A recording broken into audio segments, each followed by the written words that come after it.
What is up, guys? We are back. It is Sunday once again. We are back with once again another podcast. No Cell Welcome to No Cell Club podcast, guys. I gotta do a better job doing the intro. Episode two, episode number two. I'm gonna keep count all the way up until 100. I'm gonna keep count. We're gonna have this might be a little lengthier. This might be a little lengthier. We had a pretty lengthy week. Very lengthy week. We're gonna go over SmackDown, Raw. We're gonna go over some outside stuff, maybe a little bit of AEW. Talk about All in Texas, and yeah, that is how it will be. That is how we will be. I had a cool week, cool little week. Got a lot of stuff we got to figure out, and yeah, I got another light, so I hope the lighting looks better than what it was last time. And yeah, make the TikTok. TikTok's gonna be in the bio beginning of this video, and let's just keep it going. We're gonna post some TikToks more, some clips about the podcast mainly. I'm thinking about doing other videos like hot takes, things of that nature, but we will see, I guess. So let's start it out. I guess we can start out with we're gonna go Raw and gonna go to SmackDown. I think we'll go top of the card to bottom. We're gonna try to keep it pushing though, because I have so much stuff we need to get through. I have so much stuff. But we'll stop at top of Raw. So top of Raw, we open Rhea Ripley talking to the crowd. Oh, what's next for mommy? Mommy this, mommy that. She's talking about what evolution coming up because it's such a big thing for woman superstars, which it is. And soon, not long, she's interrupted by the one and only Io Sky, our WWE Women's Champion, Women's World Champion. Yeah, World Champion. And what do you call it? And they're talking blah blah blah. It's not promo isn't much for substance. I love when Io talks in Japanese. Sometimes I feel like the crowd doesn't understand, so it doesn't hit as hard because they don't speak Japanese. I'm just happy they don't give her the Shinsuke what treatment that they give. That they give a lot of the people. It's very annoying. I hate when they do that to wrestlers who don't speak English and they just what what for forever. It's very annoying. Very very. But long story short, Io says she has a chance to choose anyone as her opponent at Evolution, and she has chosen Miss Rhea Bloody Ripley. And it's like, I don't hate it. Rhea Ripley versus Io Sky. You don't need to build around a lot.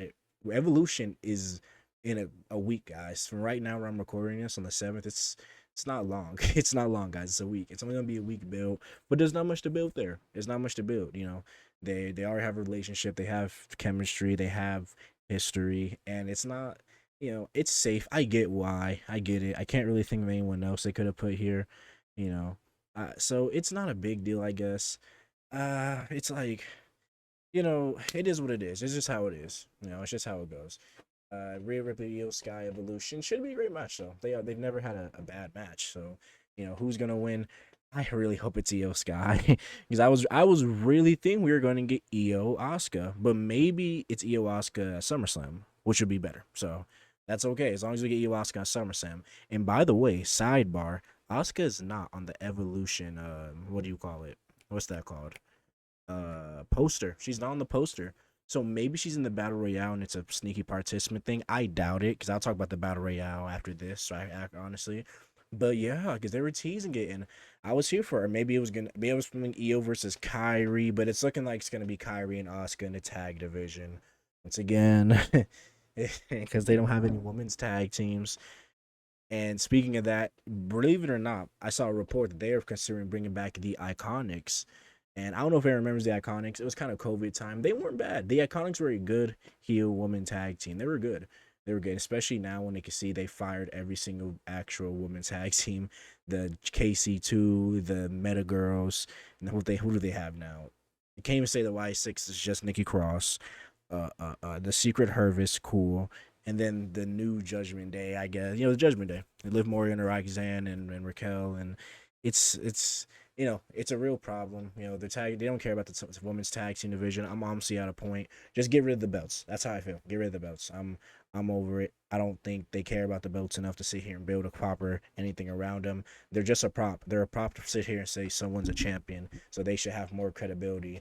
But yeah, WWE completely slams them, like how Rhea Ripley for some reason beat Raquel Rodriguez when she genuinely didn't need it, and this is the hottest well, yeah, I could say one of the hottest times Raquel's been in a very, very, very, very, very long time. So it is what it is. Just as how it goes, you know. But yeah, Io Sky, Rhea Ripley Evolution should be a great match. I think it'll be. I think it'll be a super great match. You know, I understand why they did it. People are pissed though. People are not happy. They are just not happy. But you know, SummerSlam. I think SummerSlam will be the okay. We'll give you guys what you really want, and I'm feeling it's gonna be Io Oscar. But also, Evolution, we will have a battle royale, I believe, a battle royale to determine who will get a title shot against whatever's brand champion wins on Clash in Paris. Is it this year? I want, or is it the Clash? It's the Clash of the Castle event. I don't know where it is this year. I have to look that up, but at the Clash event of this year. Now, it's probably going to be Stephanie Vac here. I don't know who else they would put here. It shouldn't be someone who's established already. I like it's probably gonna be Stephanie Vac here. If you ask me, who I personally believe should win it, I think the answer is Ivy Nile. Ivy Nile has been putting in work day in and day out. She's grown so much as an in-ring performer and as such a character while in backstage segments with El Grande and then being the quote unquote kind of leader while Chad Gable's gone of American Made. And I feel like Ivy now is such a good choice to start putting in a slow but sure push. Whether she loses at Clash, so but she still has that main event swag and aura. Cause she'd be somewhat main event in the women's scene. Then you can put her in a mid card, and eventually we can go from there. Because personally, I want the whole, I want everyone American Made. I want the final picture to be Creed brothers, tag champions, Chad Gable, IC, or a world heavyweight, most likely IC though, and then Ivy Nile, was an Intercontinental Women's Champion because she's not going to win the world. And let's be for real, she's not winning the world unless everyone just starts loving her. But let's be serious here. But that's what I want. American Made to me is such a talented faction. I just do not get how they repeatedly get. They're so disrespected. It's not funny. But Raw doesn't care about the men's tag division, so it happens. And then women's, like the whole, I feel so bad for Evolution because this whole Evolution is gonna get so it's not gonna be that great. It is what it is. It's not gonna be that. I don't believe it is. The matches, they're gonna be some. They're gonna try their hardest to steal the show, but it sucks. I mean, people aren't buying the tickets. No one's gonna care. No one's gonna care because it's all your heavy hitters. Most of your heavy hitters are men. If we're being serious, you know, all your woman heavy hitters. Liv Morgan's out. Asuka isn't even on the poster. What? Like what do you call it? There's like we'll talk about the matches later, but there'll be some good matches. But as a whole, it's just not going to be that good, and it kind of sucks because it's almost like they're sending them up for failure by doing Saturday night's main event, an NXT event, a concert across the street from the arena for Beyonce, because people are definitely going to want to go see Women's Evolution over Beyonce. In all due respect, and AEW all in Texas. It's like people don't want to see it. They don't. It is like they don't. It is what it is. It sucks. It's almost like a here damn event. It's like a here bruh damn. Fine, take it. It's like I don't know though. It's just one of those things. I wish it could be better, but it's not. It does suck though. It does suck. I do feel kind of bad for the woman because they try to prove they're just as good as the men, and they do a lot of the time, better than the men, really better. And but we'll see though. I hope they can do something here, man. I hope so. But back on track. Back on track. I think Ivy now should win this battle royale. It'll probably be Stephanie Vakir. So Stephanie versus EO. EO, yeah. EO Clash. Great match. I'm here for it. Stephanie Vakir is nice. One of the futures.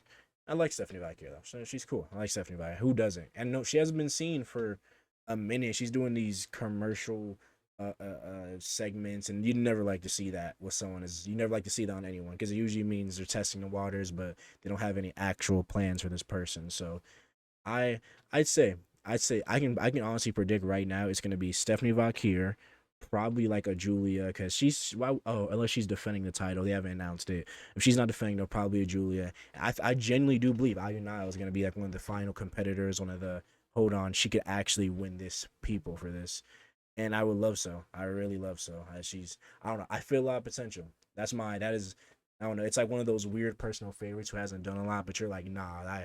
There's something about him where it's like I want them to be so great. It's not even funny. But yes, though. So from there, we will move on to the next segment. We very, very, very, very funny AJ and Dom segment. No, Dom. Dom's talking to someone, I forget who he's talking to, and AJ comes out of nowhere. Oh, ready to fight. Dom waves a paper in front of him. He says, hey, AJ, hey, look, doctor right here, man. You can't touch me. You can't touch me. Ha ha ha. You can't touch me. He says, see, do you want to get your old man glasses and read the note, AJ, huh? You old man, because that's what they've been leading into. He says, oh, my old man glasses, huh? My old man glasses, huh? Okay. He whips out his glasses like this, puts them on, and reads it. He said, okay. And he talks about his injury. He says, it's super funny segment. It's the pulling out of the glasses is very funny. Dom Mysterio is super. AJ's low key funny too. Dom Mysterio and AJ are very funny. I kind of like the feud they have going on. I don't think Dom is really hurt again. I think he just did the fake hurt so he didn't have to go to Saudi, which I get because stuff going on. So which I get, but maybe he is hurt. I don't know, but when they have the match, it should be a good match. AJ won't win, but it'll be a good match. AJ's on his. It came out that AJ signed one more year of his contract. I don't think he says his last year. I think he's got like this year, and then he'll be done end of 2020. What, six? Yeah. So I think he's got, so it'll be what, two more WrestleManias, one or two more WrestleManias. So hopefully we can get an AJ title run. Hopefully a world. I would love a world title AJ run. I don't know how we get to that as of right now because AJ is in a mid card, but yeah, I mean, Dom's the future though. In my opinion, Dom's the future. He is. Dom is one of those future guys with Braun Breaker and Stephanie Vakir and Julia and Chad Gable. Those future stars who are gonna put the company on their back and really carry it when Seth and Roman and Punk and Randy and AJ and all these greats are gone. It's gonna be, and Gunther is one of the next 20 year stars. They're gonna be great. So I don't mind, I don't mind Dom winning. He probably is. The feud's fine. I'm just wondering what's after this for Dom. All right, because I'm still in the camp. I love Finn. All right, we'll talk about it. It's literally like two more segments. It's literally the next segment, but I love the Finn stuff. I love Finn, but Dom. I just like after this. Who does AJ face? Who's AJ face at SummerSlam? Because it's probably gonna be AJ Dom Saturday Night Main Event. Duh. But who does AJ face at SummerSlam? Genuinely, and I think the only answer for that is simply Finn Balor. It's simply Finn Balor. Literally. I don't think you need to think too much about it. It should be Finn Balor. I don't see why not. Like like Triple H has a weird Triple H is so bad at pulling the trigger. He should have been pulled the trigger on this. It should have been done. And it they'll probably wait for Liv to come back for them to lose the titles again. He should have been pulled the trigger on Finn Balor moving. And right now is a perfect time. We're gonna go to our next segment because Finn Balor, I don't maybe it was Pittsburgh. Maybe Finn Balor's got some people in Pittsburgh. But Finn Balor in that great match, by the way, with the New Day. By the way, Finn Balor, JD McDonough, Judgment Day, new tag champions. Cool with it. Now, it seems like a reset of the tag division. It seems like a reset. It really does. I'm cool with it though. Not a bad decision. Not a bad one. But what do you call it? People were cheering for Finn. The pops Finn was getting, Finn Balor, it was over. Maybe we're getting a We Want Finn era. Maybe that's what it seems like. I think we're getting a We Want Finn era. I've been seeing it circulate a lot. But yeah, I think Finn Balor, JD though. Let's talk about the match first. Great match, super great match. New Day. I love the Ric Flair struts that Xavier Woods did. How we brought it here and did the thank God for the New Day. Great stuff. It was best match of the night. Yeah, best match of the night. Easily best match of the night in my opinion. Best match of the night. It was I'm kind of happy. It's nice seeing the Judgment Day have all the gold. It's really nice seeing. It's like the Judgment Day. I'm so iffy on because they only make them interesting during the summer. It's so annoying. They only make the Judgment Day interesting during the summer. It was the same thing last year with Liv and Rhea and things like that. Like it's a thing. All right, no one noticed it. I feel like no. I feel like some people notice it. Judgment Day are mainly canon and relevant. Let's be serious. He only makes them canon and relevant close to some like build to SummerSlam. Road to SummerSlam is when they're relevant. Is when this relationship stuff pops up with Dom. Then, oh, is Finn gonna turn? What is Finn doing? It's like what I would love, what I could see personally to get because I'm over it. I want Finn out the Judgment Day. Let's be serious. I want Finn out the Judgment Day back to a single star old theme song because he would be so over. It's not even funny. It's not even funny. I don't. People love Finn right now. I feel like Finn is that next like we want what like a Cody or we want that next big star that people are gonna like constantly clamor online for. Will Triple H deliver?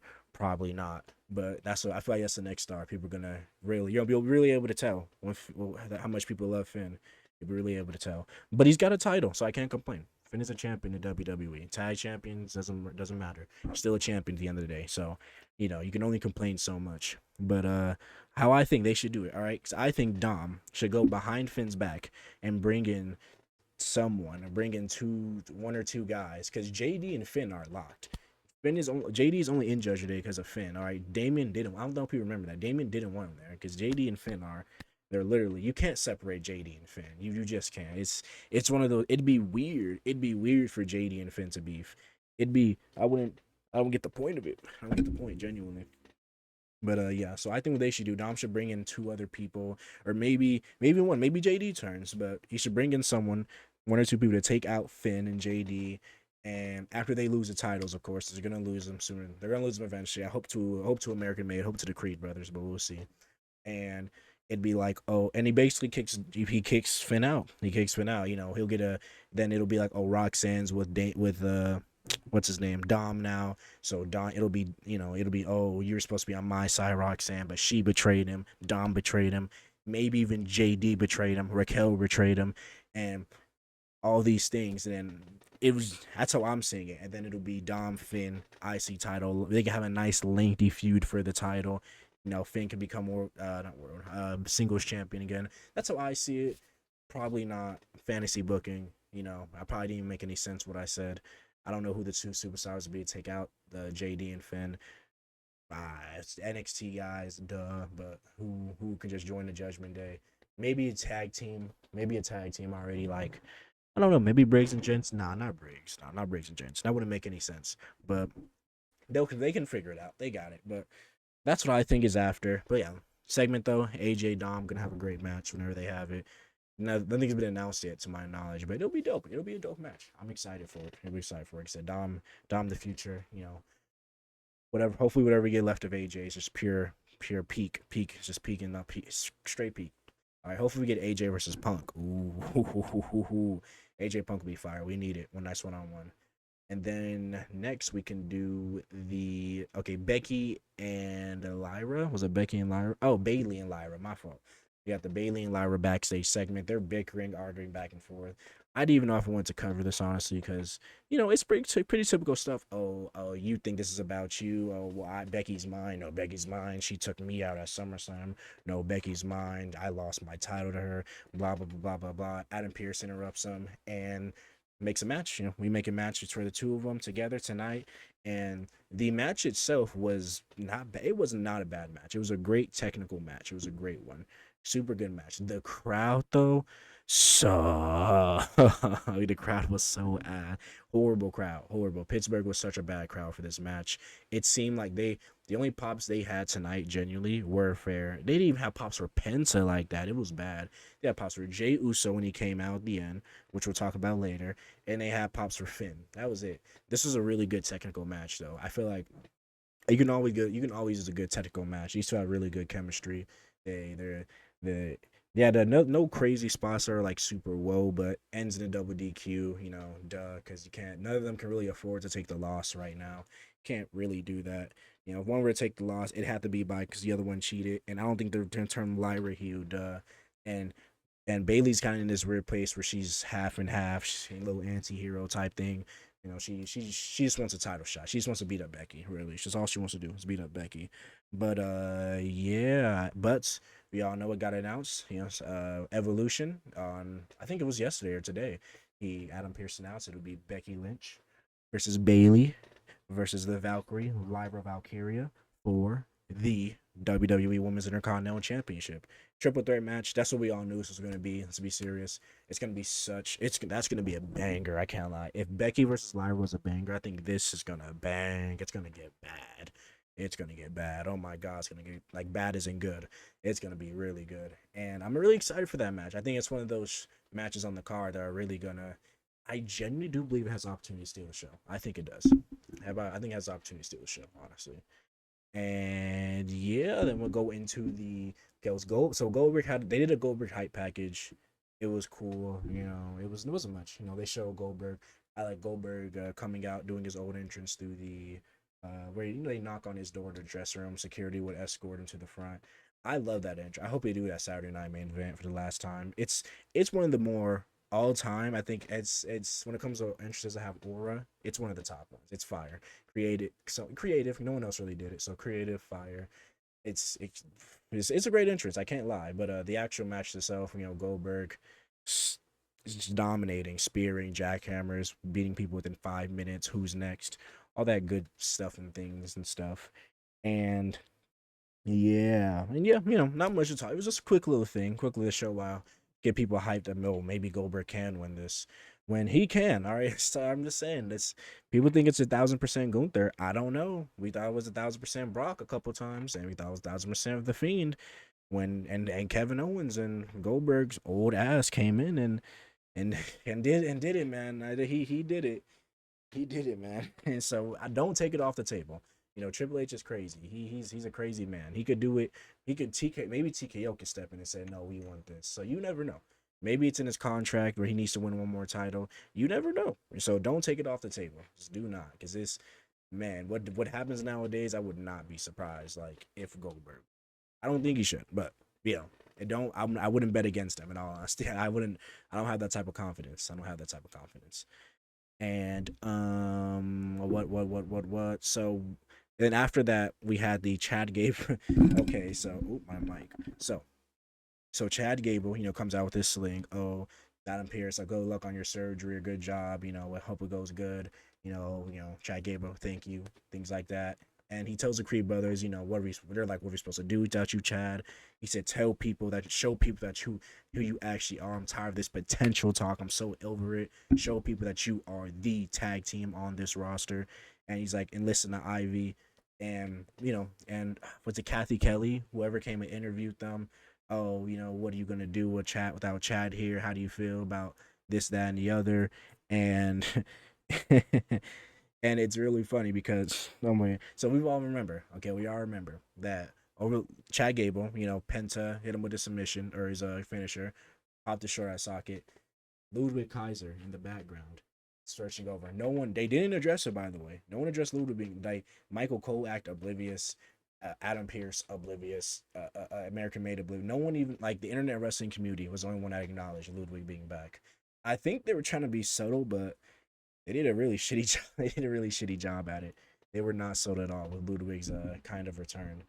And but yeah, we saw him in the background these last couple weeks. So but this time, so they're asking Livy, oh, how are you? How are you gonna do without Chad? What are you supposed to do? And then she talks about her being in the battle royal. Hope she wins, by the way. And they pan to this small-headed Minecraft box-shaped head, El Grande Tall Cappuccino. This 6'2", not 5'11", this 6'2".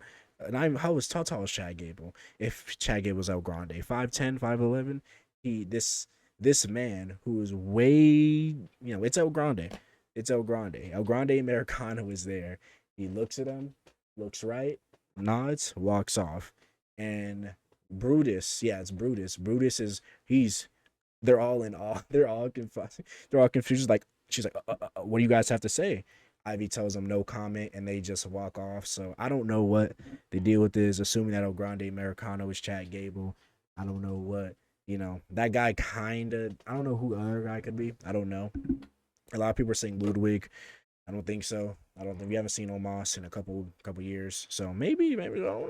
I don't know. But yeah, though it was a funny, not a funny segment. It was kind of good. I don't know. I'm happy they did this, but I'm not. Cause I was kind of hoping it was like, oh, Chad's out. I was hoping it was more like, we will guarantee by the time Chad is back, someone in the American Made will have gold. So that, which to me, it was almost going to guarantee, because I feel like they wouldn't make that promise and no one would have it. The Creed brothers are going to win the tag titles. Ivy's going to win the singles, which I'm here for. Again, I love American Made. American Made is so talented. Julius Creed is genuinely, unpopular opinion, one of the best workers on the main roster right now. He is so good. Maybe it's a tag team thing, but I don't know. He is. He's one of the ones. Julius Creed is like that. He's the truth. Julius Creed, the Creed brothers in general, and Chad Gable, all the American made are the truth. But if we're gonna go, man, Julius Creed is the truth when it comes to him and his brother. Really, and he's so young too. Him and his brother are so young. Creed brothers, it's so, oh my god, they're so young. They're gonna have such a great career here, and Jesus, it's gonna get bad. But yeah, though I said I can't wait to see what comes from this again. Hope Ivy wins. I hope she doesn't have a bad. At least I just want to have a strong showing at the very least. Don't get thrown out by. Don't let Bianca come. Oh my God, Bianca might come back. I'd even think about that. Oh my God. Don't let Bianca come in and throw out her with a gorilla press into 16 other people. Like, come on, dude. Like, I don't know. Ivy's been putting in the work. She's solid in ring, pretty good, really good on the mic in my opinion. No, there's no like really shitty parts in her game. I don't know. I hope she does come a background, get released next big thing character because she's really good. She's really talented. And I love it. So we can circle back into some Judgment Day stuff that happened next. Judgment Day talked about it. Oh, hey, so we talked because Judgment earlier after Finn won, they went to Nick and Adam. And by the way, all right, so okay, so he said, oh, for the tag titles, let's not just relinquish them. Let's make Roxanne the other part, so they can do matches on Raw, matches on SmackDown, and to be of service of both of you. Which they were like, okay, we're cool with. They talked about it, okay, we're cool with. But they announced that there's going to be a four-way, a four-way match with an NXT talent, NXT Women's Tag, Raw Women's Tag, SmackDown Women's Tag, and then the Judgment Day, Roxanne Perez and Raquel Rodriguez, R&R. I'm calling them R&R. And what do you call it? And they, Finn's like, that's great. They were like, let's prove they can do it. And okay. And then after that, I'm kind of mad about this. It's kind of annoying. Cause a lot of wrestling YouTubers are saying that, and it's kind of odd. They're saying, great. It's great that we can be on the same page and working together. And Adam Pearce goes, for now, like, now, and they're like, oh, maybe they're gonna do War Games, Raw versus SmackDown soon, Survivor Series, bring it back. No, they're not. They've been doing this whole Adam Pearce, oh, I don't like you, Raw so much better, Nick Aldis, oh, well, we're only cool for now, man. We're not really friends at the end of the day. They've been doing this since they became general managers. It doesn't mean anything. It doesn't. I would love it. Like, get me wrong, I love some Raw versus SmackDown. It'd be kind of weird to do nowadays because the brand split doesn't even matter. Like, come on, bro. Like, come on. Cody Rhodes has been on Raw and SmackDown so many times, and John Cena, even though he's SmackDown's champion, it doesn't make any sense. It's all money. I get it's money reasons, so I get it, but it wouldn't matter. It doesn't matter. Like, why would I have loyalty to my brand if I'm a wrestler? If I can just show up on any show I want, what brand am I even really a part of? Like, what? It doesn't make any sense. Like, what would John Cena say he's the brand of? He's a WWE champion, so he should say SmackDown. But I'm pretty sure he's had just as much Raw appearances as on SmackDown, and all the big things happen on Raw. All his big appearances happened on Raw. Like, it doesn't make any sense. Everything, like, it just doesn't make any sense. I don't like it. Even CM Punk could show up on SmackDown's back and Raw's back and forth. It's stupid. There wouldn't be a point. They've been doing it for years. If they could, maybe next like season, whatever you want to call it, after WrestleMania, they can do something. I doubt it though. I wouldn't put too much thought into it. I don't like how much people are. I don't want to be a Debbie Downer, but it would be cool. But I'm just being a realist. It's not happening. To be for real. All right, next we got Sheamus versus Rusev. Rusev Day versus Sheamus. Cool match. A lot of people like this match. I was indifferent about it. A lot of people like this match. I hated the finish though. Hated it. Hated the finish.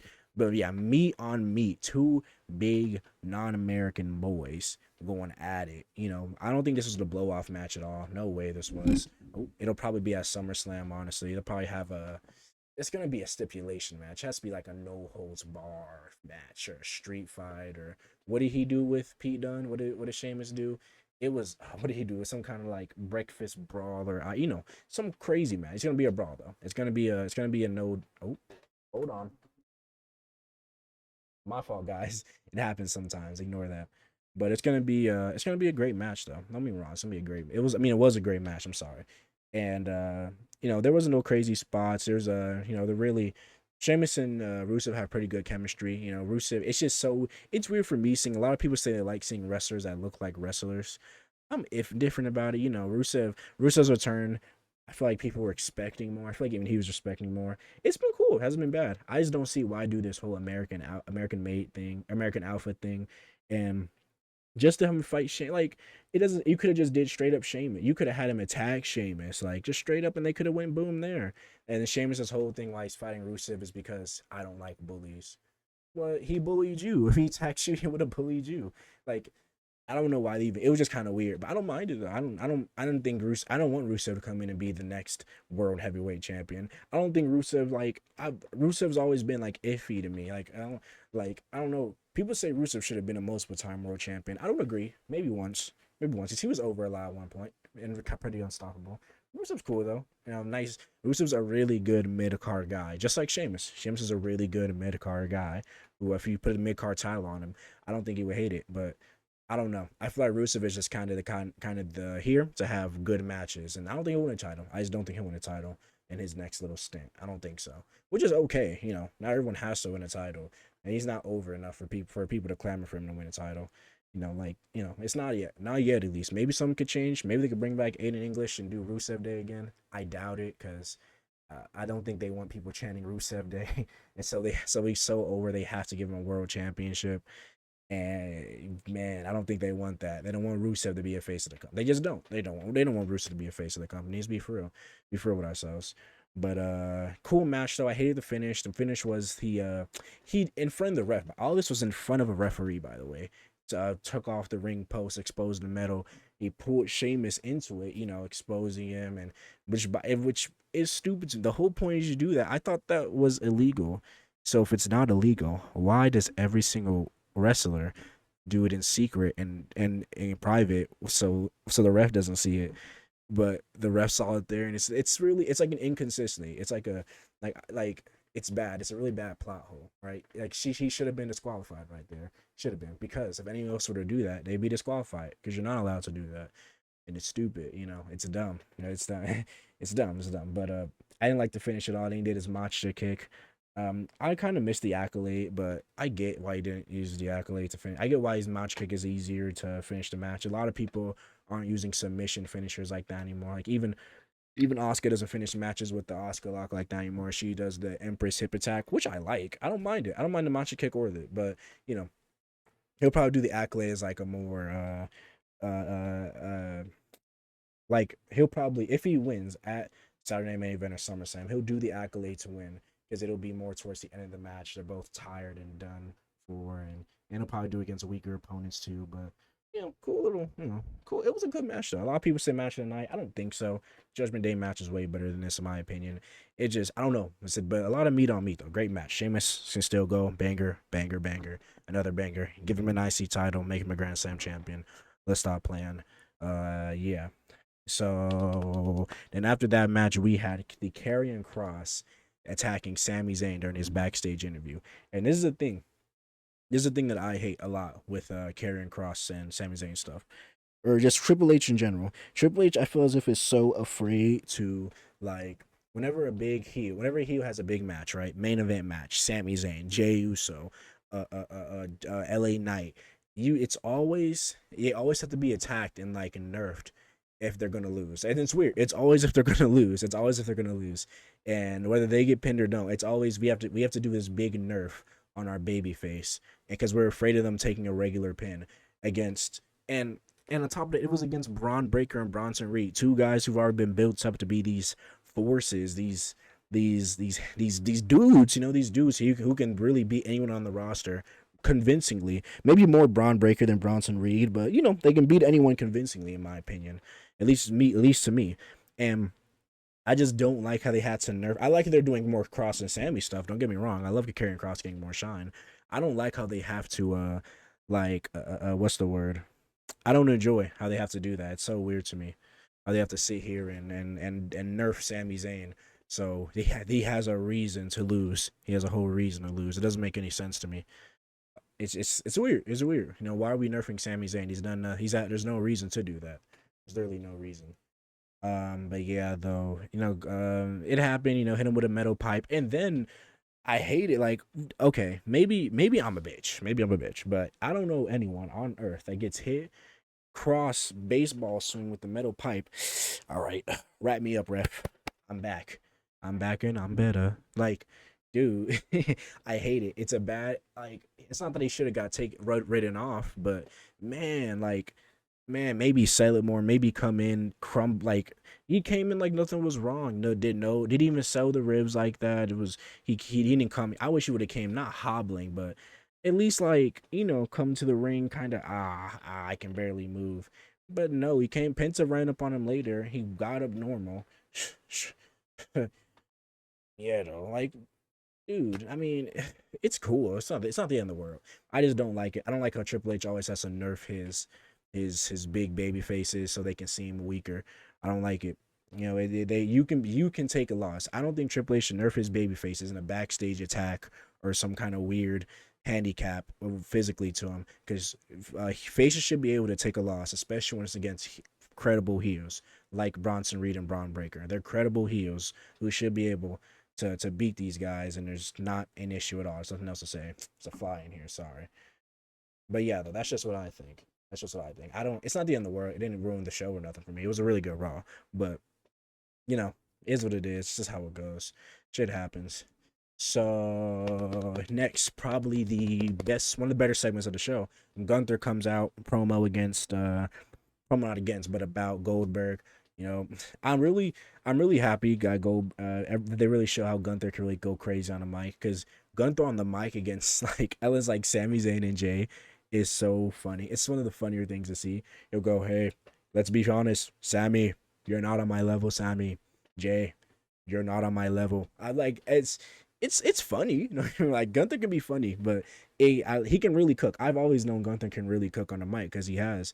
But this was a really good promo though. We got close and personal with the camera in his face. He talked about, oh, I could be Gunther in 3 minutes. I could, but I'm not. In his hometown, I'm gonna embarrass. I'm not Gunther. Goldberg, because I'm not. I can really embarrass Goldberg, and I'm gonna take my time and beat him. Even though I could have beat him in under 3 minutes if I really wanted to, because that's what you all expect for this to be a 3 minute match. But no, he goes on about he's a ring general and then he's just not worried. He's just not worried really. He's not worried. But good promo, really good Gunther promo. One of his better ones in a cool minute. But like I said though, the whole Sammy, Goldberg, Jay, you're not on my level. And like one of his more recent ones, you remember when he told Randy Orton, not recent, but one that stands out to me. He told Randy Orton that your career is a disappointment. The 15 time world champion.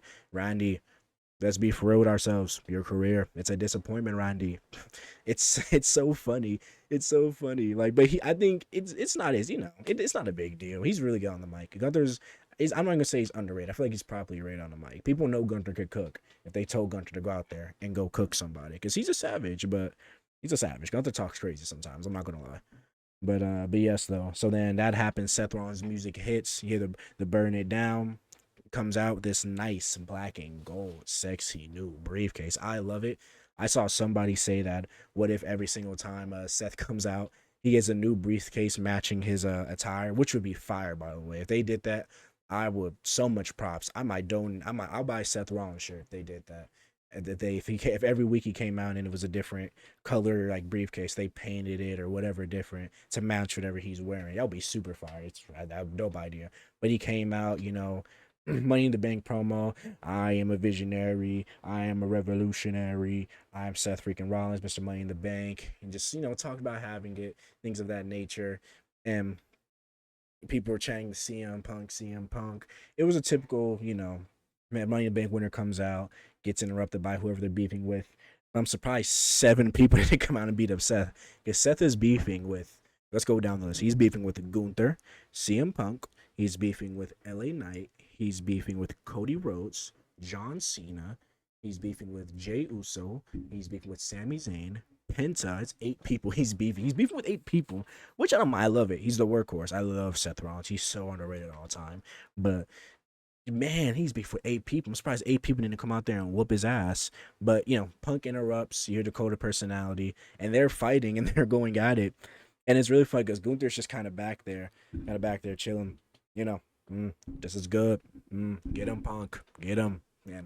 And he chases Seth away. Cool, cool, cool. But then at the top they do kind of oh my god. Oh my god. Like who what is Then it kind of like was it AJ and Undertaker? Yeah, AJ and Undertaker when he's celebrating like woo, everyone's cheering. Seth is like, yeah, yeah, cheer me, yeah. Turns around, LA Knight's eating the popcorn and beats him up into like the VIP area with all these other people. And little bra chases him away. And in the ring though, Gunther it looked like he was going to raise Punk's hand kinda, in my opinion. It looks like he's gonna come and raise it. Punk pushed him down, shoving it off me, made Gunther look like a bee's niche, made him look like a whole gardening tool, a hoe, made him look crazy. And he looked down, said, "What did Punk tell me?" He told him like, "Stay out of my business or stay out of my way. Don't touch me." And walked away. But made Gunther look crazy. I'm not gonna lie. Can't wait to see that match though. Probably it might be next. I think Gunther versus CM Punk might be next. I ain't gonna lie. I think it might be. That might be the SummerSlam match. Ooh, ooh. Unless they do Punk, Seth. Unless they do Punk Seth. But I could see it. I could see it. That'd be really dope to see. Unless, am I missing something? Because I don't think Gunther is scheduled to fight. No, I don't think so. So I could see it. I could see it. But yeah, it was a great segment. But after that, they get into the that leads into LA Knight, Punk getting into backstage. Hey, I know you have a thing with Punk, but I mean, you have a thing with Seth, but he's mine. So Punk tells Knight. Knight stumbles a little bit. He's like, oh, blah, blah, blah. Long story short, but it's already been announced. Seth is mine at Saturday night's main event. So if there's a line, I'm at the start of it. Yeah, I don't mind LA Knight. He's cool. It's cool. Cool guy. And what do you call it? So it got announced: LA Knight versus Seth Rollins Saturday night main event. People think LA Knight needs to win this match. He needs it so bad.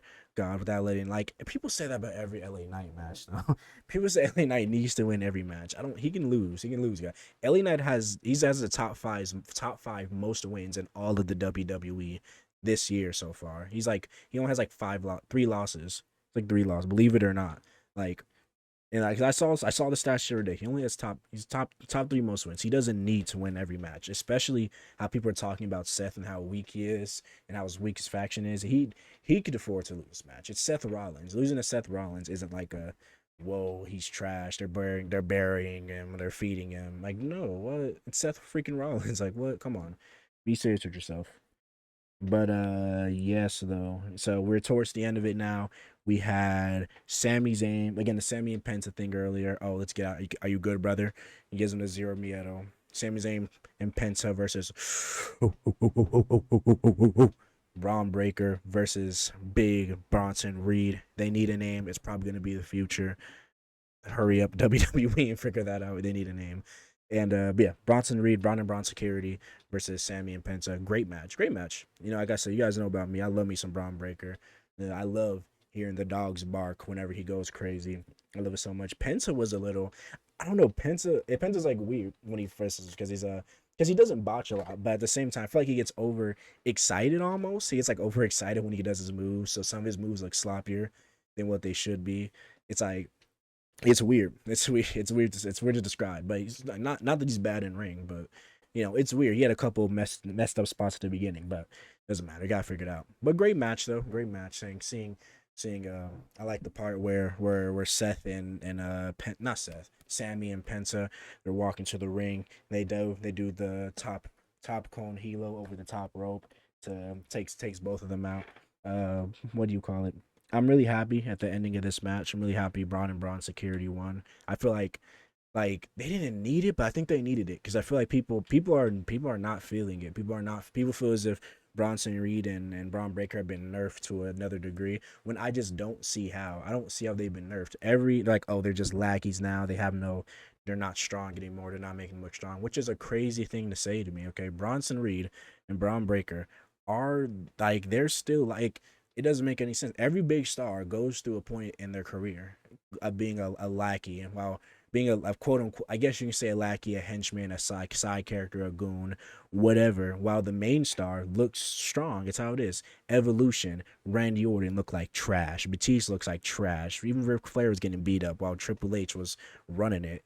Like what? Seth Rollins was the authorities lackey in the Shield. Like, be serious. What do you call it? Who's another one? As Triple H was like he wasn't Shawn Michaels lackey, but in D Generation X he wasn't Shawn Mike D Generation X was Shawn's thing, and Triple H was always a side character until Shawn left or got hurt or I forget what the story was, but he wasn't around because he lost the title. Like let's be serious here.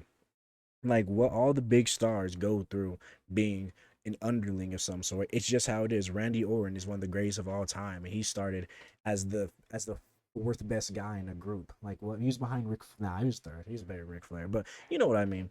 It's nothing wrong with it. Everyone knows how good Braun Breaker and Bronson Reed still are, and there's like I just don't get it. People, the IWC has this weird thing. Like everyone need. Someone said they should have been put a world title on Braun Breaker. Why? He's had such a good WWE career, including NXT so far already. So why sit here and further and fast track his stuff? Like if they sat here and said, okay, we want Bronson Reed or Braun Breaker to be the first 20-time world champion. Okay, then they should have put two titles on him by now. They should have put two world championship reigns, but they didn't because they recognize they have such a good talent on their hands. It's going to be here for the next 20, 25 years, and that he's already recognized as he's the badass. When he comes out, people, bro, like the barking is what to me Braun Breaker's some of the best, most aura right now in the main roster, like behind like Roman, really. Like stop it. It's so dope to me when he comes out or when he doesn't move, everyone just starts barking back and forth. It's crazy. I was kind of hoping we got a crazy spear this match to Sammy when he went for a haluva kick. I was really hoping we didn't. It was a cool spear, but it was like a kind of like jumped with it him, but it was a cool spear. I wish we had a better one. But I digress. Still best spear in the game right now. He is the last superstar who should use a spear as his finisher. No one else should ever use a spear as a finisher ever. Braun Breaker is where it should end. He is the best spear in the business right now. I don't care. You can't argue with me. Any AEW, WWE, TNA, New Japan, he has the best spear in the business. Let's be fair with ourselves. But yeah, though, I said people can relax though. Braun Breaker is gonna be fine. Bronson will be fine when this eventually ends in a year and maybe 2 years time, year and a half. Let's be serious time. Relax, relax, man, relax. But before that match, though, you know, Paul Heyman's on the phone, call Seth Rollins, and what do you call it? Bronson Reed's, where's the visionary? And he tells me he's going to fly right now to go figure out his plan B, and which means people do think it means they're going to add someone else to it. A lot of people think he's taking a flight down to Florida. So, I thought there was someone behind me. A lot of people think he's taking a flight down to Florida so he could recruit someone from NXT. People say Ethan Page. People say Ricky Saints. I don't know. I don't think so. I don't think so. I feel like they still have things like Ethan Page maybe because Ethan Page has really done it all in NXT, but he's done it. He's done. But Ricky Saints, nah, he still has stuff to do. But if it was want to be Ethan Page, definitely. I don't know though. I don't guess maybe he can be going some. Maybe he can be. Maybe this is like. I don't know. I feel like it's someone on the main roster. I have a gut feeling.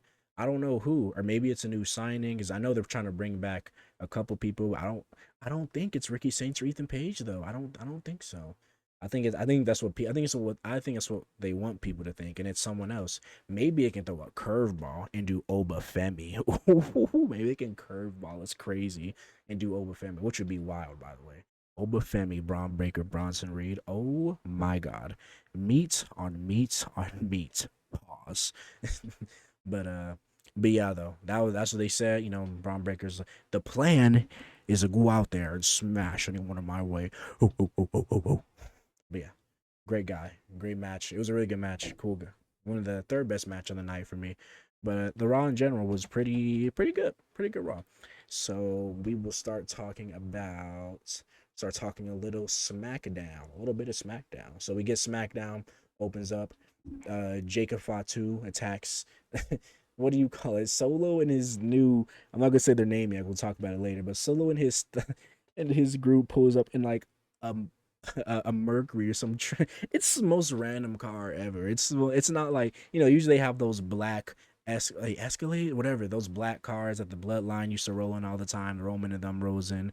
It was like a black. It was it was like some random white toy, like some weird. It was like a soccer mom car. It was super. It was the most random, but that's besides the point. He attacks him. He's going off attacking Solo. He's for the title. He's telling he gets pulled apart. Pretty simple, cool opening. Remember, he's doing, you know what I mean? You know what I mean? Yeah, yeah, yeah. You know what I mean? And he's really turned into him, but not a bad match. Not a bad beginning. Not a bad beginning. Really sets up some stuff that happens later. Cody and Randy. So Randy comes out. I'm about Cody comes out. I'm sorry. Cody comes out, talks about, oh, what do you want to talk about? So has the King of the Ring crown and things like that. Really fat crown, by the way. That crown is fat and shiny. Nice crown though. I like it. It's hard. I wonder if the diamonds are real. Yeah, probably are. And Randy comes out. He talks about, I hesitated. You said you wouldn't hesitate. So I wouldn't hesitate. He what do you call it? He comes out, says, I need you to beat John Cena and be the next WWE champion. It needs to happen. I couldn't do it. It needs to be you, Cody. You have basically told me to finish the story again, and they went on about it. They're really just meat riding each other for a while. I can't lie. Really just a couple dick sucks back and forth, and not a crazy return. Kind of disappointed at the return. Kind of disappointed. The return of the Scottish cyborg Drew McIntyre. He's back. Like, he's back. First of all, I love the shirt, by the way. The board at work shirt is so hard. I don't. Apparently, he's been like clamoring for that ever since he posted that, but they kept telling him no. Like, the return should have been more. Let's be serious. It should have been more. He should have came back and really attacked Cena, or really attack like Cody or someone, whoever, or someone, one of the big names. But he goes in, he's gaslighting and instigating Randy and Cody back and forth, and talking about, man, he said, Cody, you do hesitate and you beat this guy, and it goes back and forth talking about, oh, didn't he beat you? But isn't he your mentor? Isn't this, that, and the other? Really just kind of get them riled up, and then he says something about Randy turns to him, gets an RKO, really sells it. He's there frozen for a while. He's there frozen for a while. Not the return I had in mind. People are not happy about it. People are not happy. Oh my god. I wish it was better though. I feel like I wish it was better, but I'm cool with Drew. I love Drew. Drew is a main event player. Drew is the type of main event guy who can take a loss over and over again, but not 100 times over. But he can take a loss and still be main event. All right, but I'm happy that Drew's back. Man. Drew being back, SmackDown needed it. I don't care. SmackDown needed it. They now they're moving back to 2 hours. Drew should probably get some more shine. But I will say though, now that Drew McIntyre is back, I do not see a reason why Drew McIntyre should be in the mid card scene at all. Drew McIntyre should not go back to being a mid card wrestler. It makes no sense. Drew McIntyre's had nothing but bangers with CM Punk. He's had nothing but bangers. Great storylines with Seth Rollins, Punk. He carried it. He had the best what do you call it, rivalry of 20 was it this year or last year, where he had the best rivalry with CM Punk of the year. Not the best match, don't get me wrong, but really good rivalry. He made it so people cared so much about a bracelet. Remember someone that cared so much. He made a bracelet such an integral part to a storyline. It's him and Punk, obviously, but he made it. It's how he did it. Drew McIntyre is insane. He's an insane competitor, and he should never ever go back to the mid card scene ever. He should be a main event player. He should be one of the next 3 world champions. He should be. You can't debate me. He really should be 3 WWE champions, more like, because SmackDown's WWE champion. He should be one of the next ones, honestly. And yeah, and it gets confirmed. He runs in Adam Pearce later. Adam Pearce says, "All right, you want him? You want him?" Really, later gets announced. Drew, Randy, at what do you call it? At what's that called? Saturday night's main event. But while he was backstage, though, he does share a stare down with one Jacob Fatu. One Jacob Fatu. See, WWE has this thing they like to do. They like to do these stare downs, and they like to get us horny. I'm not gonna lie. WWE likes to they like to edge us crazy. They're like, man, you guys think we're trash? You think we're falling off? You don't like these advertisements? Well, look what we really could pull out on you. Huh. Drew McIntyre versus Jacob Fatu. Crazy when it happens. It's gonna happen. It's gonna happen. Like, things like that have to happen. I don't make the rules. It just has to happen. But yeah, we will get back to that segment later. We have Charlotte Flair and Alexa Bliss versus the Secret Herbers versus Meechin and B-Fab. And before that, we had a triple threat match. I mean, not triple threat match, a backstage segment with Charlotte and Alexa. Alexa said, "Oh, Jesus, I'm tripping. My God. Okay. Nick Aldis is like, hey, we're partners here." She's like, partner. You don't think, as Tiffany announced me yet for the women's championship match? He was like, be serious, man. Come on, dude. You think she's picking you? Come on. Just relax. Come on, Charlotte. Do better. But no, I'm joking. But Alexa Bliss comes out. She's like, "Hey, we don't need to be friends, but we should be partners." Because, duh, why wouldn't we be? Do you want gold? Yes or no? It's simple. It's a simple trope they do that really hard to mess up. We don't like each other, but we know if we were together, who could beat us? I wanna help you. You don't have to like me. We don't have to like each other. Be bad cop, bad cop. Who cares? But let's be serious, man. We know what this could be. Let's be fair. We know what this could be. And yeah, though. So they team up in the women's triple threat match. Okay, all right, man. Okay, the women's triple threat match was a thing, man. Um, I'm a big Alexa Bliss fan, right? I feel like Alexa Bliss and wow, Alexa Bliss and Charlotte Flair. I love the pairing. I love the pairing a lot. Really good pairing. What do you call it? I feel like they have really good chemistry, like weirdly good. I remember they had their beef years ago, where I think it was Charlotte as WWE champion and when women's champion, and Alexa Bliss was doing the Uncle Howdy thing with Firefly Funhouse, and she said, "Oh, I have to be the center of attention because I'm the queen," and all that whole thing. Love. They've always been good together. But what do you call it? The match itself, it wasn't bad. It wasn't horrible. It was, man, when it was bad, it was bad though. I'm not. I don't care. You can't convince me. I like the Secret Harvest. I like they are one of the only women's actual tag teams, so I don't mind them too much. But these spots were just, man, it just does. I hate it because this doesn't fill me with confidence that Evolution is going to be this great PLE. It doesn't fill me with confidence, especially when this is what we're seeing. Now, granted, those people aren't going to be on the card. Maybe Meechin might, but they're not going to be on the card. So I don't have to worry about them as much. But, when I see freaking, what do you call it? When I see Piper Niven try to get to a corner and do the thing where they jump over the top rope and on some crazy Will Ospreay athletic stuff, then like I admire the attempt. She can do it better than me. She can whip my ass with ease. But it was. We're not gonna act like it wasn't bad. We're not gonna sit and act like that. And then prior to that, Meechin doing a suicide dive and landing. It was like the Wild Coyote tattoos where he would run off a thing and just plop straight down. It was straight on her stomach. I don't know if they missed her on the catch. I don't know if she didn't launch herself far enough. It was bad though. We're not gonna sit here and act like it was good. I just not. It wasn't that good. It wasn't that good. But then after that, the matches after those three spots, match didn't get that great. Um, BFAP's trash, but she just started wrestling for real, so it's whatever. BFAP's trash though. Can't argue with me. I don't make the rules, man. BFAP, it is what it is. But the match itself wasn't horrible though. We had a cool ending with Charlotte Flair hitting the moonsault top rope into what was it, Alba Fire and freaking what's her name, Piper Niven, and she thought it was over. She went to go kick. Chelsea Green took a crazy kick, by the way. She really sold that kick off the apron, and then but when she tapped Alexa Bliss on the head, it counted as a tag. She did a twist of Bliss, so they win. Charlotte's like, oh, Charlotte's like, oh, okay, all right, but they won. Gave Alexa Bliss a hug. It was cool. She did the thing Triple H used to do where she did the Queen's bow. It was cool match. I love it. I love this decision. I think they're the next women's tag team champions. I don't know if they win at Evolution, but I think they're the next ones. I don't want to see who else is next. It's the only ragtag group of not ragtag, but like duo of women they put together that I've ever liked, like ever. And they all of a sudden is a tag team. Like the Dungeon Dolls are cool. I love me some Maxine Dupree and some Natalia, but they're not that great. They're not that great. Let's be serious. They couldn't tie Charlotte and Alexa's shoes. To be for real with ourselves. And the match itself, though, oh, look, if the spots were better, I probably would have enjoyed it more.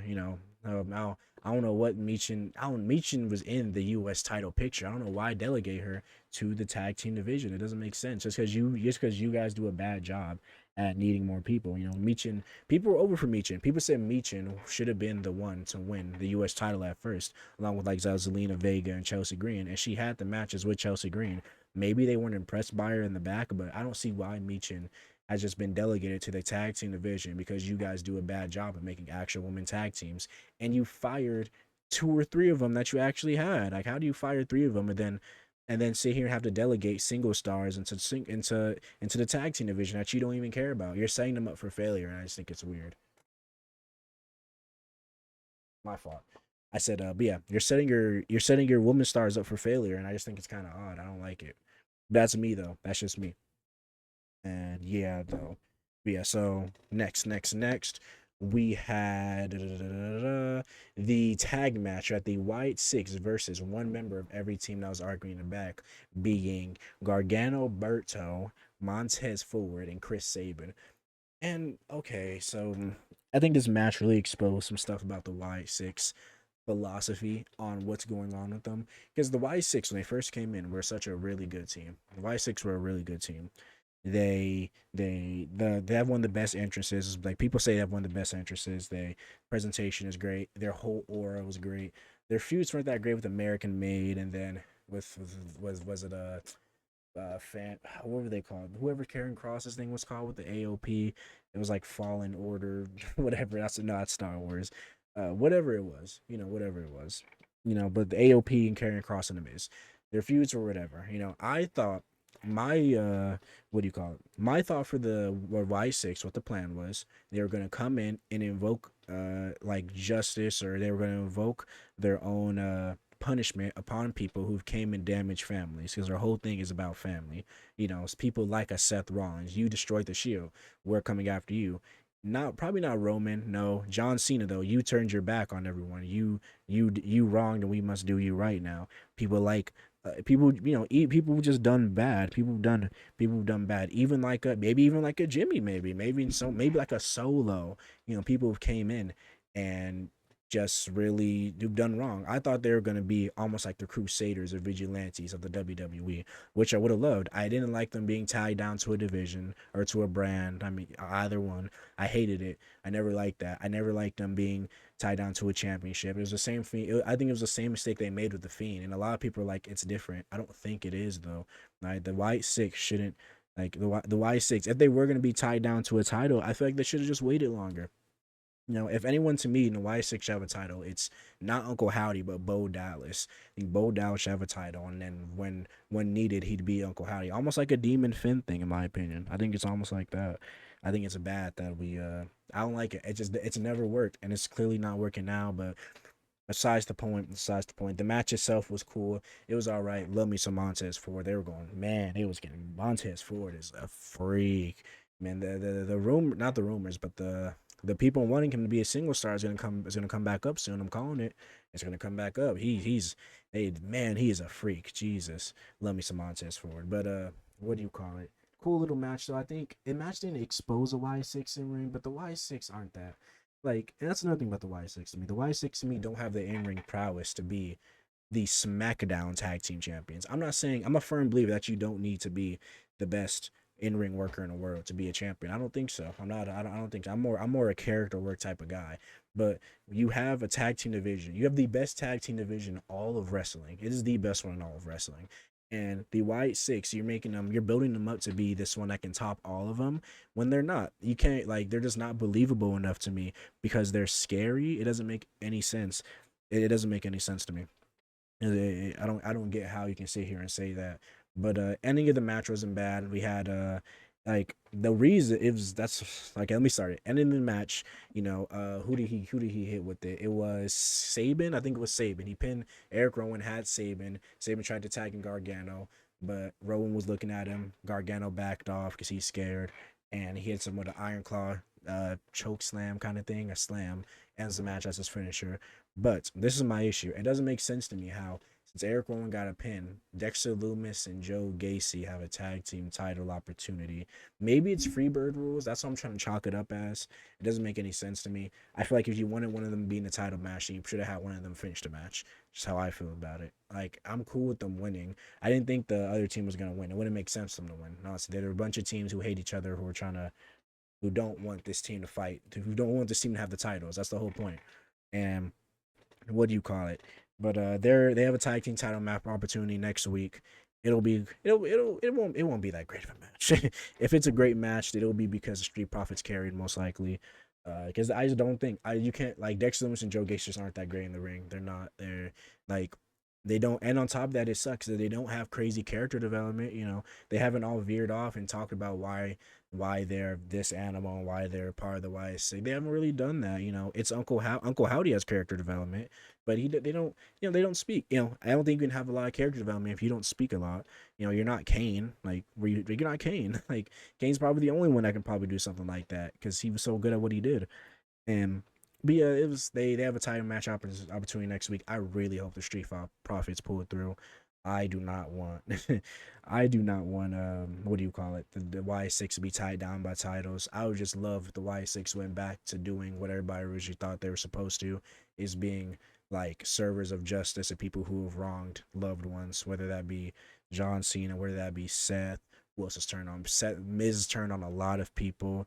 Maybe that be whether that be Solo, maybe that whether that be anyone. That's what I like. That's what I thought it originally was. And that's what I would have loved, but things happen. It's all good. Next, we have the Tiffany Stratton and Jade Cargill and Trish promo. Now, the promo itself to me between Jade, Trish, and Stratton, it didn't serve a lot for me. It just felt kind of forced, in all honesty. It felt forced. Jade came out, I believe. Yeah, Jade came out. No, it was Tiffany. I'm sorry. Tiffany came out and she talked about why it's Tiffy time. Evolution's coming up. Io got to pick who she wins to fight, so I can pick who I wins to fight.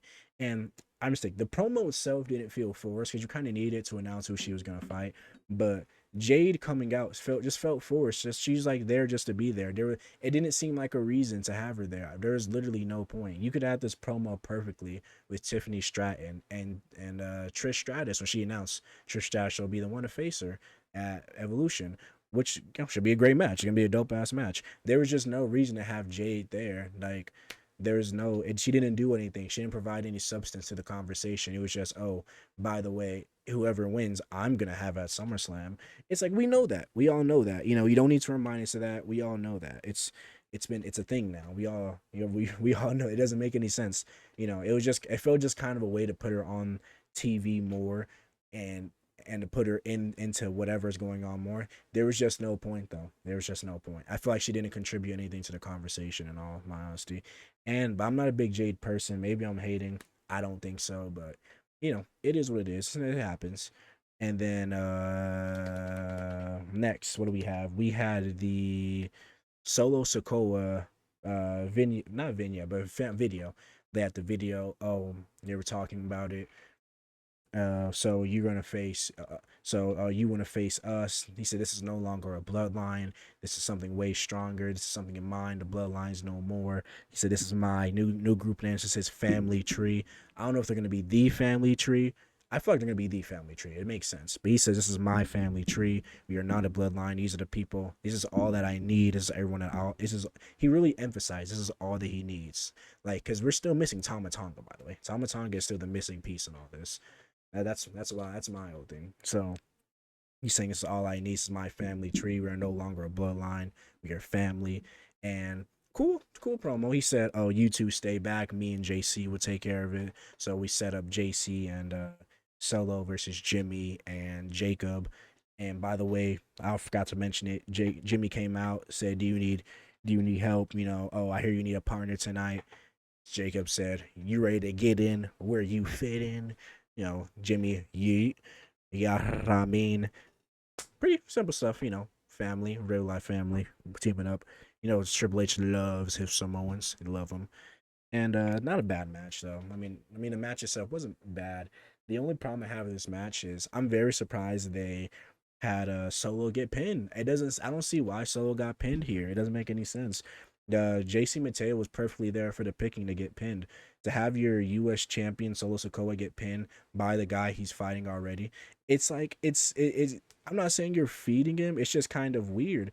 It's just kind of odd. You make him look weak. Solo's not a guy who can afford a pin right now. When you have someone expendable as JC Mateo right there, he shouldn't have got pinned. Even if he was going to get pinned, if he was going to losing was fine, but he just shouldn't have took the pin to Jacob Fatu, especially the guy he's already fighting. It doesn't make any sense to me.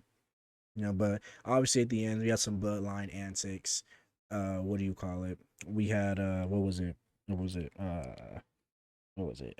Yeah, we had some bloodline antics, and later was a shield bomb through the table.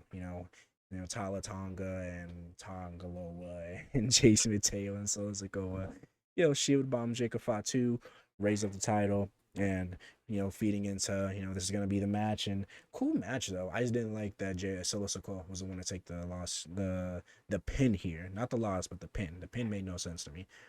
And then we'll go a little bit before that. I went kind of too fast to the thing, but we had Fraxium versus Ray Phoenix and Andrade, and great match. A lot of people are saying one of the best matches of the year.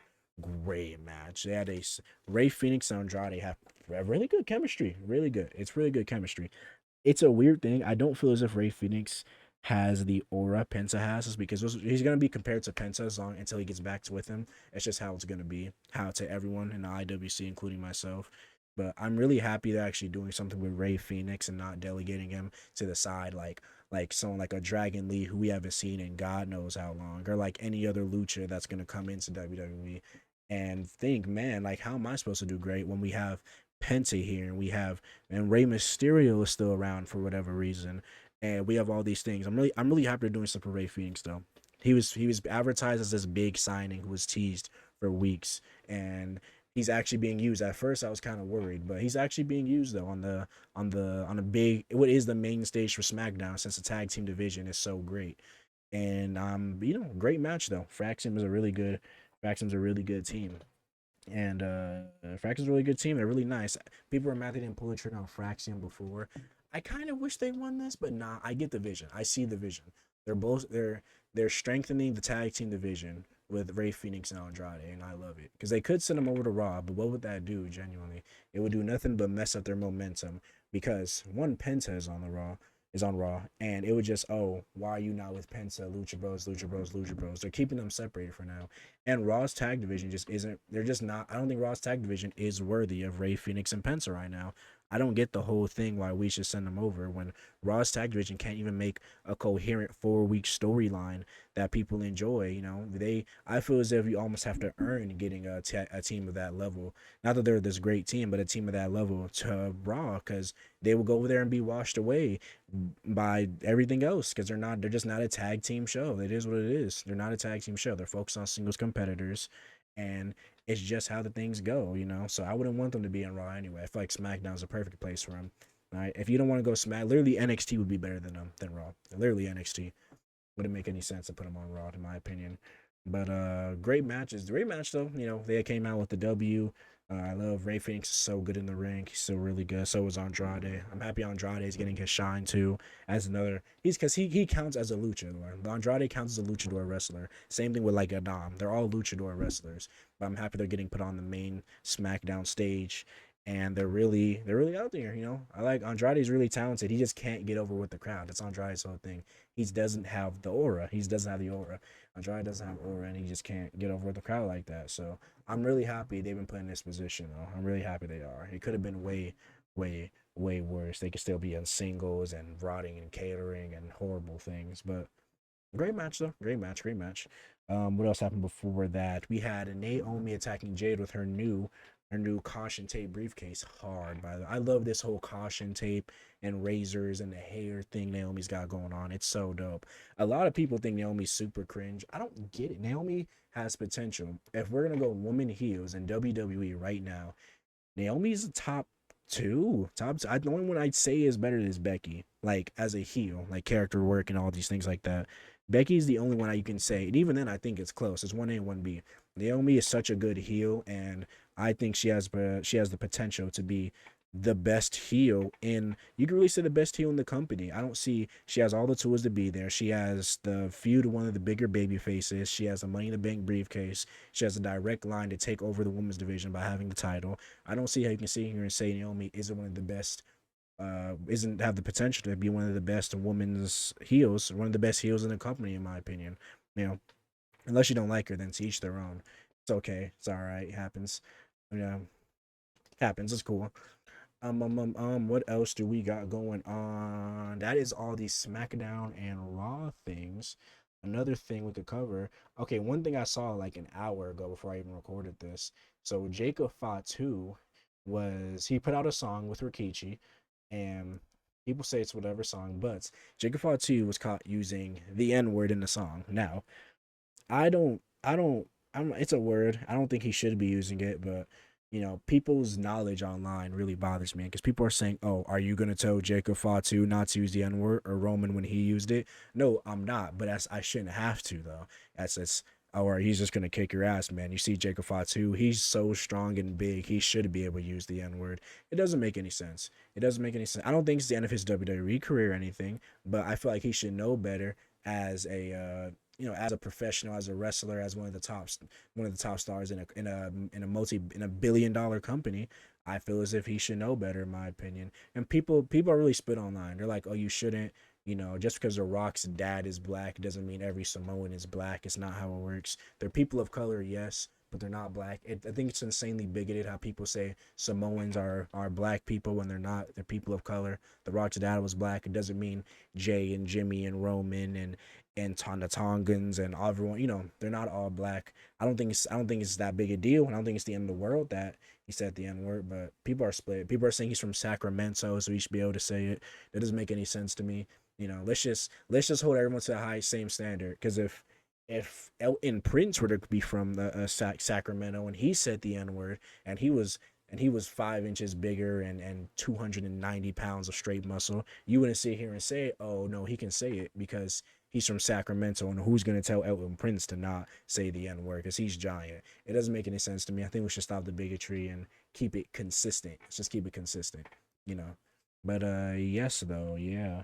Next we got okay, let's talk about some AEW stuff. AW All In Texas. We're gonna put the full match card and what matches I am excited about the most. I'm a big AEW guy. I'm a big like we can go through AEW. The AEW's thing they got going on right now. I don't think it's bad. I don't think it's bad at all. People hate AEW. I don't. I think AEW has issues. Don't get me wrong. They have issues, but let's relax. It's not the worst thing in the world. So they got right now we got the AEW Women's World Championship Timeless Tony Storm versus Mercedes Moné. CEO. I love the match. It's gonna be such a good match. I think Timeless Tony Storm is the best women's wrestler on right now on the planet. I don't think you can have arguments for other people, but I think Timeless Tony Storm is the best women's wrestler right now on the planet when it comes to character work, in ring, how entertaining you are, what you sell. Like, I wouldn't want her to be in WWE because I feel like WWE would ruin her. It's all great things. I genuinely feel like WWE would ruin Timeless Tony Storm if she would go to WWE, and I would almost hate it. In all due respect, I would almost hate it. And Mercedes Moné is great too. I'm happy she went to AEW and found a place where a place where she can thrive and do what she wants to do her own thing. People were trying to call Mercedes Hogan, and I hate it. It makes no sense to me. The Hogan talk is annoying. Becky Hogan is trash. Sammy Hogan is trash. Seth Hogan, Roman Hogan. It's the worst. It's such a bad insult because it doesn't even make sense. To see Mercedes Moné is doing a belt collector thing. No one had an issue when Kenny Omega was doing his belt collector thing. No one. It was never Kenny Hogan, never Kenny Hogan Omega. It was never that. But I love Mercedes thing. The belt collector thing has always been fire to me. You to sit here and put on for all these different brands across the to sit here and put on for all these different brands like Mercedes is doing across all of course on AEW on such a big stage like that. It's so great, it's so great. You can really see, and then she's carrying around the Owen Hart title. I don't see why it's an issue for Mercedes Moné to sit here and have all these different belts. When Kenny Omega did it, and it was fine for all these different companies. And then he went on AEW television, he went on New Japan when he was there, and he showed and showcased these are the different companies. These are who I represent as their world champion or whatever champion I am. And he's really just putting on and showing people that they're just one of the best, and that I trust these companies because these companies are one of the best. That's how I look at it. I don't, and it's the same with Mercedes. She's great. She's great. She's great. Next match, we have the AEW TNT title. We have Adam Cole, Bay versus Kyle Fletcher. Cool match. It doesn't have a lot of build, honestly. Some build. I know I had some build. Fletcher and Cole. I mean, they went at it. I think recently, this on Wednesday, Dynamite. I think they went at it recently, and Kyle Fletcher's one. He's the future. Kyle Fletcher's one of the futures of wrestling. He's so great, so fluent in ring. Kyle Fletcher could go to the NXT and be a star. I wouldn't want him to, But Kyle Fletcher is dope. I love what he's doing right now with the Don Callis family. I love what he did with Will Ospreay. Kyle Fletcher is one of those ones. He is a future world champion. Kyle Fletcher is a future AEW world champion, booked right. We also have the AEW Tag Team Championships, the Hurt Syndicate, Shelton Benjamin, and the Almighty Bobby Lashley versus Jet Speed, Mike Bailey, and Kevin Knight, and the Patriarchy, Christian Cage and Nick Wayne. Now, who's gonna win this? It'll probably be Jet Speed, honestly, because they've really been pushing um, Speedball or Jet. Sure, what's his name? Freaking Speedball, Mike Bailey, and Kevin Knight, and great wrestlers. Great wrestlers. They had a couple weird moments when they fought the Hurt Syndicate. The other in Mexico, I believe it was, or whatever, wherever they had that trios match, and but it's probably going to be maybe you can really tell they've been pushing them hard. The patriarchy really almost just inserted themselves in this in the last 2 weeks with that interaction with the MVP. I love the Hurt Syndicate though. Hurt Syndicate, they're so over. If they lose the titles, it'll probably be to do their whole because MJF is going to be in the Hurt Syndicate for long. It'll probably be they'll do their thing with kicking MJF out, so they can do MJF versus Bobby, or maybe MJF versus MVP. Let's be serious. You know, MJF might be the one that accidentally cost them the titles, but yeah. Then we have the casino matches for men's and women's. Hasn't been announced, but men's, what do you call it? MJF was gonna win. I think they announced all they need to announce one more for each, but MJF was gonna win that one. MJF is going to have the Triple B back sooner than later. Let's be serious with ourselves. And then women's is probably gonna be uh Hater. No, Jamie Hater is in it. I have to see who's in it. So I don't know, honestly. I don't know. That's on me. I'm gonna take that out.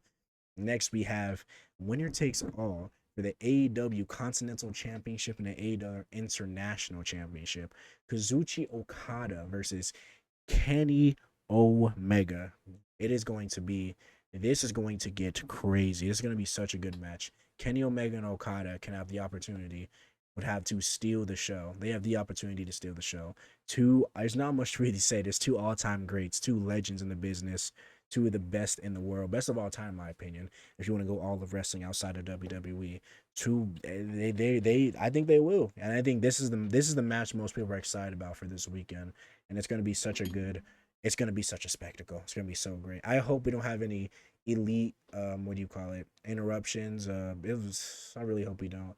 But speaking of the elite, it is supposed to be what do you call it? The Young Bucks versus Swerve and Hangman Page, and I think it is for control to get Young Bucks out of power as EVPs. I think so. I have to check, but I'm pretty sure. But the match itself is going to be great.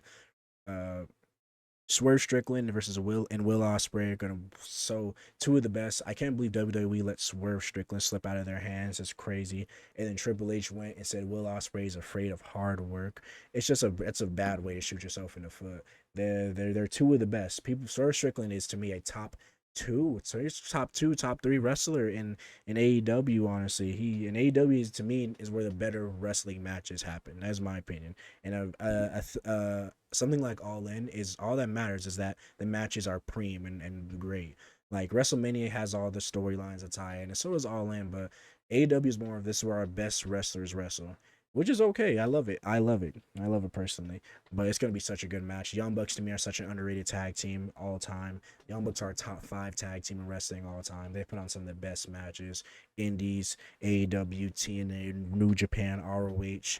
Man, Young Bucks, they revolutionized tag team wrestling. Let's be serious. Young Bucks are revolutionized when it comes to getting paid for your merch. The indie scene. They're all like they're founding fathers. You know, I get they wear the gear, but they're really founding fathers when it comes to this indie stuff. It's great.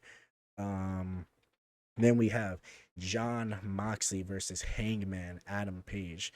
Now, full discretion, I'm not a big Hangman guy. I'm not. I love what they're doing with this feud. I'm not a big Hangman guy. I never have been. I never got it. Will he win? Yes, it should be a great match.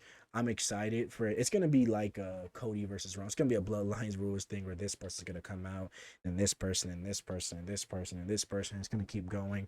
But at the end, I think Hangman and Page will be the one to come out on top. Will there be a return or anything? No, I don't think so. No, I think this spot was originally Darby Allin's, but Darby wants to go climb Mount Everest. guess. I think his spot would have been Darby's though to beat John Moxley for the championship. But if John wins, oh my god, people are going to be pissed. But that would show me that okay, so Darby Allin is still the one who's gonna take it. Unless it's MJF. I doubt it though. It's not gonna be Darby Allin.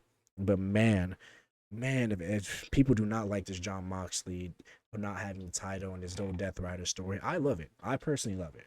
I don't think it's bad at all. I don't say we say it's bad. I love it. My personal opinion. And yeah, I hope they what do you call it? They're gonna blow the house off. Hangman's gonna win it. I'm not a big Hangman guy, but he deserves it. He deserves it. Hangman always puts in work. Always puts in work. And yeah. See, that is everything that I have to cover really. Again, we have the TikTok No Sell Club. I think it's just No Sell Club on TikTok. It's like no sell dot club period club, nothing crazy. I'm going to chop up some of these clips and post them on there today. I'll probably like 5 clips of podcast, 6 clips, depending on how easy it is to do, honestly. It's gonna be my first time doing it. Um yeah, I'm gonna try to get my guest on here sooner than later, Mr. Zach, Commander Dan himself, so you guys can get his opinion because he's a funny guy. He's a rage bay demon. I love him though. I love the guy. He's a great fucking guy. And yeah, I'll make the Instagram again soon once the TikTok starts going up. And yeah, share it, like it, tell your friends about it. Put me on while you fall asleep with this smooth, buttery voice. And yeah, you guys have a great time. See you.